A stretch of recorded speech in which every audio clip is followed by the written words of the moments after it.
So after I'd been learning Portuguese, people realized I was learning Portuguese. I could understand them. They could understand me. They began asking me to help them learn English.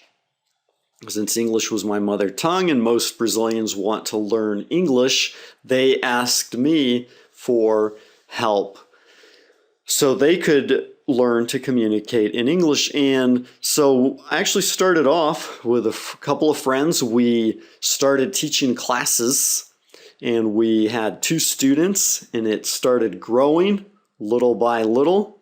And soon we had 2 different class groups, and then we had more groups, and eventually we ended up having people ask us to help them open schools in other cities. And so even another state from here, we've gone over and helped people open schools there. Well, in this process, I started a little blog to help people online, and I recorded a few videos, and all of a sudden I started getting phone calls from people all over the world.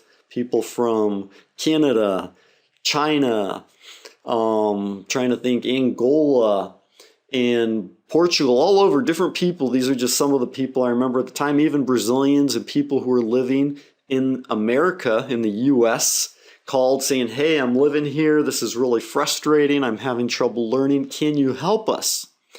And even though I hadn't really planned on it and intended, I actually ended up creating a little course to help out.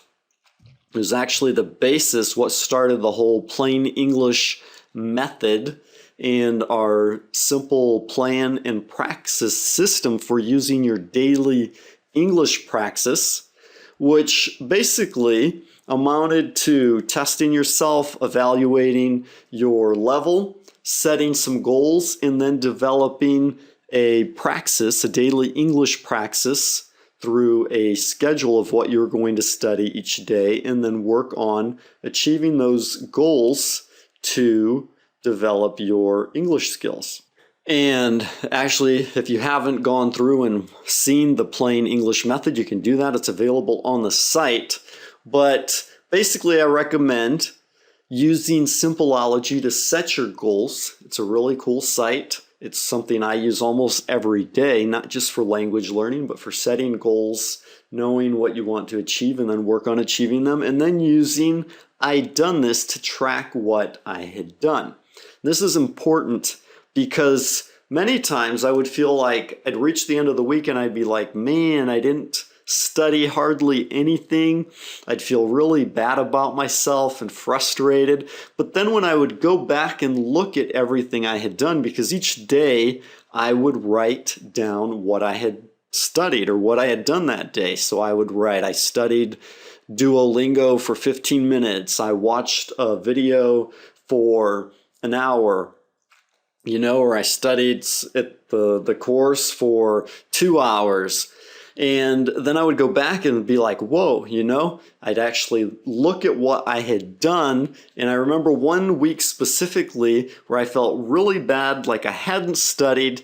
And when I looked at what I had tracked, I realized I had studied 10 hours that week. So that made me feel great, like even though I didn't feel like I was making progress, but when I realized how much I had studied and what I had done, I realized this was very, very important. So it was really cool. And ultimately, when we created that little course and released it, we signed up 500 students in 3 days. So it's really cool, really exciting, a lot of dynamic interaction there with those students. Some of them I still keep in touch with today, and that was back, wow, almost 10 years ago.